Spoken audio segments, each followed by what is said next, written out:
how do you create well-functioning, high-performing swarm teams in these mission-critical environments? Love to hear you unpack that for us. Absolutely. And I will start with a request, which is that if you're listening to this and you know how to run swarm teams better than what I'm about to say, please tell me. I desperately need your advice on this. We all do. I don't think that there is a real perfect answer on how to run swarm teams. This is a really complicated, like forward problem that we're working on the cutting edge of stuff, both in emergency departments, in hospitals, but then throughout the mission critical teams universe, we see a lot of things that function like swarm teams do. Super interested in how to do them better. So if you have ideas, like please, I need them and I want them. That said, right? So it's worth thinking for a second about why you would ever build a swarm team, right? Because you might have been listening to what I said and be like, that's a ridiculous way to do things. Why don't you have a constant set of resources that do this? And why don't you do anything other than what Dan just said, which is probably like the hardest way to run a team? You throw everybody in a room, nobody knows who everybody is. They have to self-assemble, they have to solve a problem, and then they disappear like it never happened again.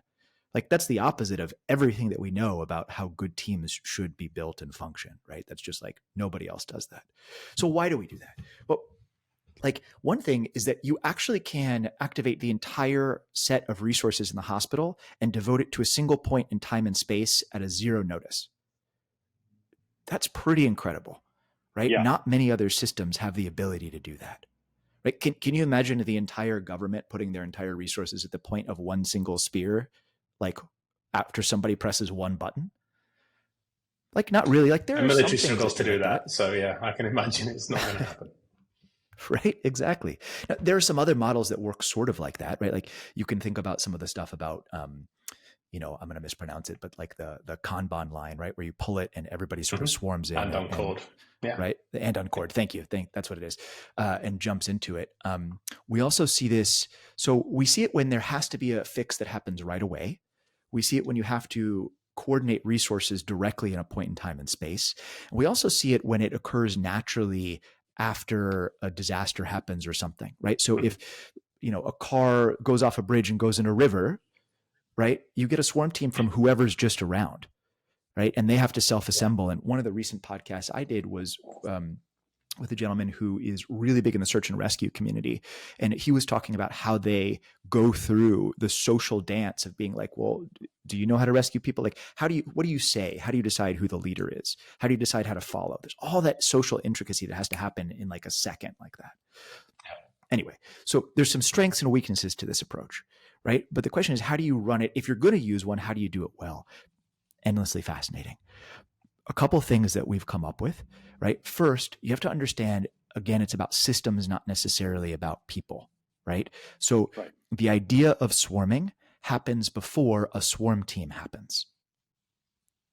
That's not as obvious as that sounds, right? So if you're going to swarm effectively, you need to put processes in place ahead of time that allow that swarm to happen well. Right. Okay. That might be things like, in general, when a swarm happens, who should respond?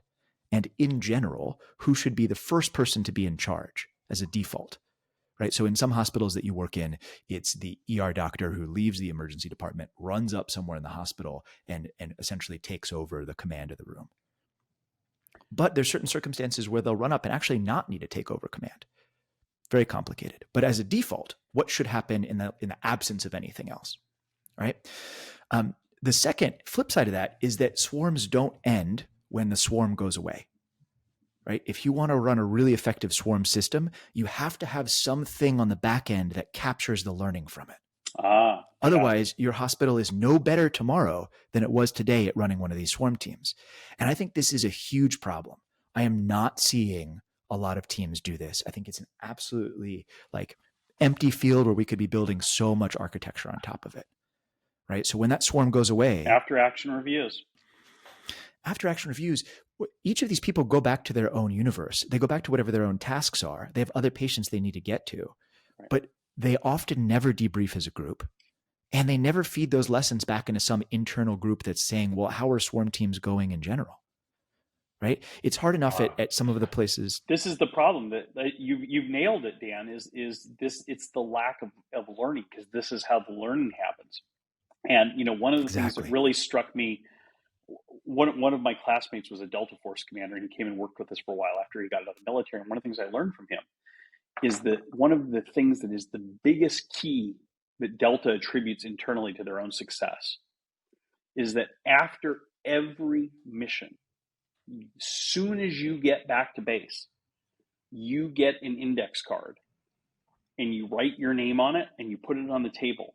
And over the next few hours, everyone has to come and pick up everyone else's index card. And you only are allowed to give critical feedback. And here's the thing that they say is you are already on Delta Force. You are already on the most elite unit in the U.S. Army. You do not need to be told how great you are or what wonderful things you did. The only thing you need is to know how you could improve. And so everybody takes that card, and if you don't have anything to say, you can put a check mark or something just to show that you did it. And you have to say, here's one thing that I thought you could improve on. And then when everyone's done that as a group, they debrief that together. And it doesn't matter how successful the mission is or how screwed up it ends up. They have that discussion and they learn from it. And the thing he explained to me, that is the secret of their success, is that continuous learning as a team. And you could, if you made the time and space for it as a hospital, have that happen, I would submit, in the swarm teams you're talking about.